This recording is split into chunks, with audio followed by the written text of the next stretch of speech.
18,000 rakyat Singapura dalam industri perhotelan mungkin menyaksikan pekerjaan mereka diubah dan direka semula. Ini sedang sektor itu menjalani transformasi demi kekal bersaing dan memanfaatkan gelombang pelancong yang kembali ke Singapura.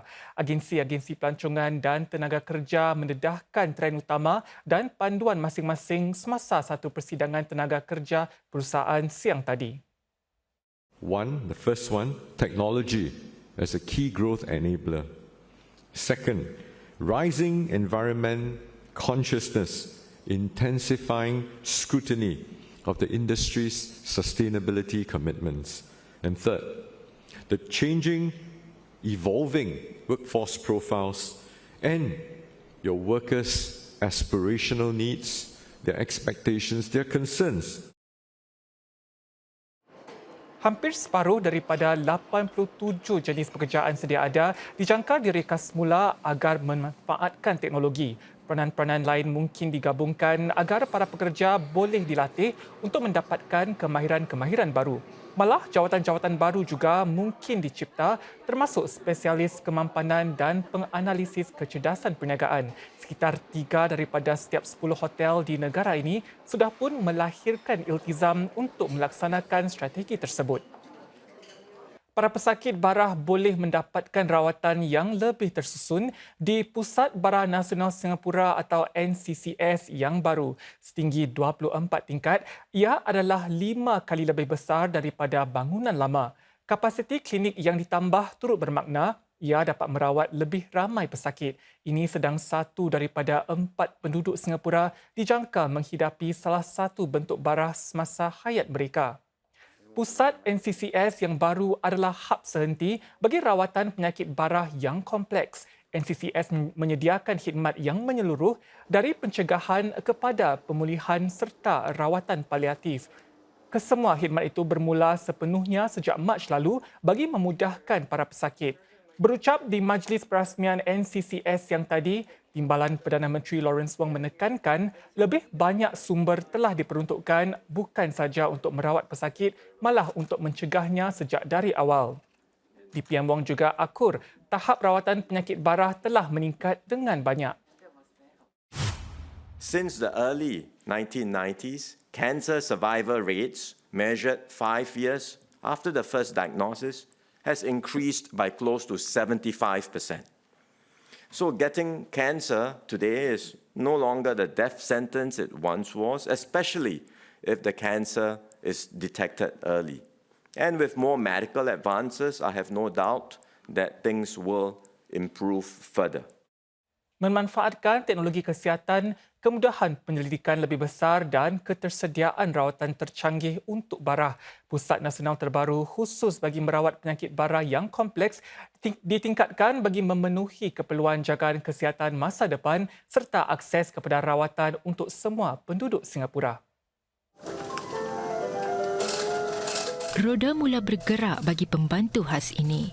Ia merupakan antara 5 robot yang membantu dalam kiriman ubat kemoterapi dari farmasi ke bilik rawatan. Menurut NCCS, ini membantu para jururawat untuk meluangkan lebih banyak masa merawat para pesakit. Ini sekadar satu contoh bagaimana teknologi dapat meningkatkan mutu jagaan di pusat baru itu. We are from a 6-story building to a 24-story building. From 55 chemotherapy chairs to 108 chemotherapy chairs, to increase our capacity in our consultation rooms from 36 consultation rooms to 64, with a doubling in capacity to meet the needs of our patients. Lebih memudahkan akses kepada pusat ini, terdapat jambatan penghubung ke stesen MRT berdekatan. Di dalamnya pula, klinik-klinik direka demi kemudahan para pesakit. Contohnya, seorang pesakit bara payudara boleh berjumpa doktor, jalani ujian mamogram, dapatkan nasihat kos perubatan serta mengambil ubat, semuanya di lantai yang sama. Selain teknologi canggih, terdapat pelbagai peluang bagi para saintis bekerjasama. Dengan sekitar 1,300 kaki tangannya, NCCS merawat hampir 160,000 pesakit setiap tahun. Namun dengan kes bara dijangka berganda menjelang tahun 2030, NCCS bercadang menggajikan lebih ramai pekerja secara bertahap-tahap bergantung kepada beban kerja dan keperluan. Di Hospital Tan Tock Seng, proses mengambil sampel darah para pesakit kini dikurangkan sekitar 30%. Ini hasil bantuan alat latihan realiti maya atau VR yang membolehkan kaki tangan jagaan kesihatan mencari cara bagi memperhalusi aliran kerja. TTSA juga akan melanjutkan latihan tersebut kepada rakan-rakan jagaan masyarakat. Pakai saja kacamata VR ini bagi membawa anda ke sebuah klinik pesakit luar di alam maya. Di sini, mana-mana kaki tangan hospital boleh menjalani proses mengambil sampel darah. TTSA juga sedang menyediakan 3 lagi senario di mana kecekapan dapat dikesan termasuk membungkus ubat di farmasi. Dengan mengadakan latihan di luar persekitaran bilik darjah, ia dapat membantu memastikan jumlah kaki tangan yang mencukupi.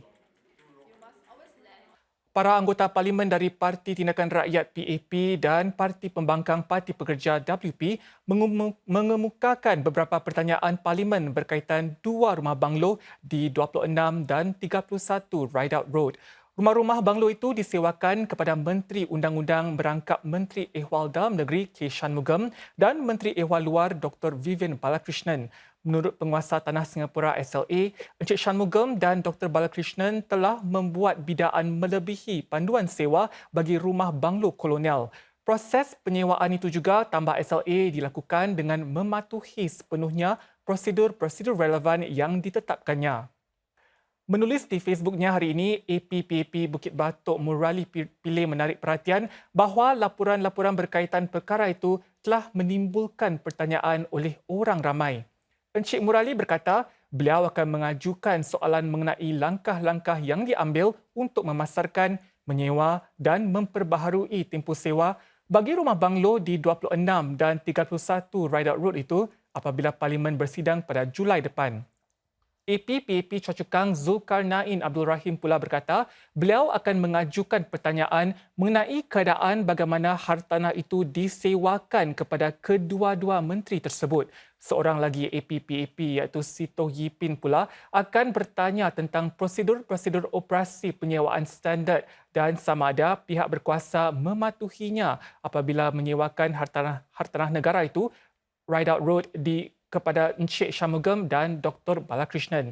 Ketua WP Pritam Singh pula akan memfailkan soalan parlimen menggesa pihak berkuasa supaya menerbitkan semua fakta yang relevan terlebih dahulu bagi memudahkan perbahasan yang bermakna di parlimen kelak. Ini termasuk lebih banyak maklumat mengenai panduan sewa untuk kedua-dua banglo kolonial di 26 dan 31 Rideout Road.